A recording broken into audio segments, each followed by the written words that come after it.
Excel PU college Guruvayanakere, ಕರ್ನಾಟಕದ number 1 PU college. Admissions open now. ಪಂಚರಾಜ್ಯಗಳ ಚುನಾವಣೆ ಮುಗಿದಿದ್ದು ಆಯ್ತು, ಫಲಿತಾಂಶ ಹೊರಬಿದ್ದಿದ್ದು ಆಯ್ತು. ಆದರೆ ಪಶ್ಚಿಮ ಬಂಗಾಳದಲ್ಲಿ ಮಾತ್ರ ಉದ್ವಿಗ್ನತೆ ಹೆಚ್ಚಾಗಿದೆ. ಬಿಜೆಪಿ ನಾಯಕ ಸುವೇಂದು ಅಧಿಕಾರಿ ಪಿಎಯನ್ನ ಗುಂಡಿಕ್ಕಿ ಹತ್ಯೆ ಮಾಡಲಾಗಿದೆ. ಬಿಜೆಪಿ ಗೆಲುವಿನ ಬೆನ್ನಲ್ಲೇ ಪಶ್ಚಿಮ ಬಂಗಾಳದಲ್ಲಿ ಉದ್ವಿಗ್ನತೆ ಹೆಚ್ಚಾಗಿದೆ. ಸುವೇಂದು ಅಧಿಕಾರಿಯ ಆಪ್ತ ಸಹಾಯಕನನ್ನ ಗುಂಡಿಟ್ಟು ಹತ್ಯೆ ಮಾಡಲಾಗಿದೆ. 3 ಸುತ್ತು ಫೈರಿಂಗ್ ಮಾಡಿ ಹಂತಕರು ಕೊಲೆ ಮಾಡಿದ್ದಾರೆ. ಹಣೆ ಮತ್ತು ಎದೆಗೆ ಗುಂಡಿಕ್ಕಿ ದುಷ್ಕರ್ಮಿಗಳ ತಂಡ ಹತ್ಯೆಗೈದಿದೆ. ಚಂದ್ರನಾಥ್ ರಾತ್ ಕೊಲೆಯಾದ ಸುವೇಂದು ಅಧಿಕಾರಿಯ ಪಿಎ. ಇನ್ನು ಆಸ್ಪತ್ರೆಗೆ ಸಾಗಿಸುವಾಗ ಮಾರ್ಗ ಮಧ್ಯೆ ಚಂದ್ರನಾಥ್ ಮೃತಪಟ್ಟಿದ್ದಾರೆ. ಪಶ್ಚಿಮ ಬಂಗಾಳದಲ್ಲಿ ಫಲಿತಾಂಶ ಹೊರಬಿದ್ದ ನಂತರ ಹಿಂಸಾಚಾರ ಭುಗಿಲೆದ್ದಿದೆ. ಮಮತಾ ಬ್ಯಾನರ್ಜಿ ಅವರು ಕೂಡ ನಾನು ಸಿಎಂ ಸ್ಥಾನಕ್ಕೆ ರಾಜೀನಾಮೆ ನೀಡೋದಿಲ್ಲ, ಬಿಜೆಪಿ ಕುತಂತ್ರದಿಂದ ಚುನಾವಣೆಯನ್ನ ಗೆದ್ದಿದೆ, ಹಾಗಾಗಿ ನಾನು ಹೋರಾಟ ಮಾಡ್ತೀನಿ ಅಂತ ಹೇಳಿದ್ರು.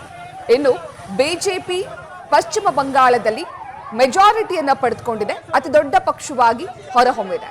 ಇದಾದ ನಂತರ ಪಶ್ಚಿಮ ಬಂಗಾಳದಲ್ಲಿ ಹಿಂಸಾಚಾರ ಭುಗಿಲೆದ್ದಿದೆ.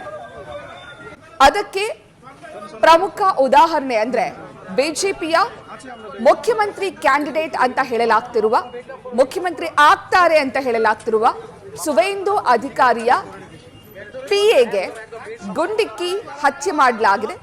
3 ಸುತ್ತು ಗುಂಡು ಹಾರಿಸಿ ಹತ್ಯೆ ಮಾಡಲಾಗಿದೆ. ಕರ್ತವ್ಯ ನಿರತರಾಗಿದ್ದಂತಹ ಚಂದ್ರನಾಥ್ ರಾತ್ ಸುವೇಂದು ಅಧಿಕಾರಿಯ ಪಿಎ ಆಪ್ತ ಸಹಾಯಕನನ್ನ ಹಂತಕರು ಗುಂಡಿಕ್ಕಿ ಕೊಲೆ ಮಾಡಿದ್ದಾರೆ. ಇನ್ನು ಚಂದ್ರನಾಥ್ ರಾತ್ನನ್ನ ಆಸ್ಪತ್ರೆಗೆ ಸಾಗಿಸುವಾಗ ಮಾರ್ಗ ಮಧ್ಯೆ ಕೊನೆಯುಸಿರೆಳೆದಿದ್ದಾರೆ.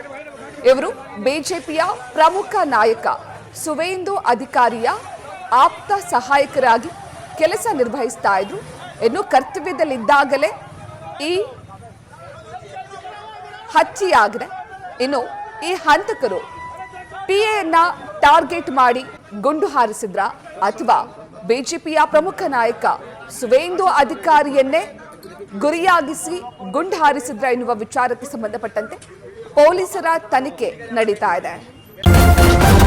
ನ್ಯೂಸ್ ಫಸ್ಟ್ ನಿರ್ಭೀತಿಯಿಂದ ನಿಮ್ಮ ಪರವಾಗಿ.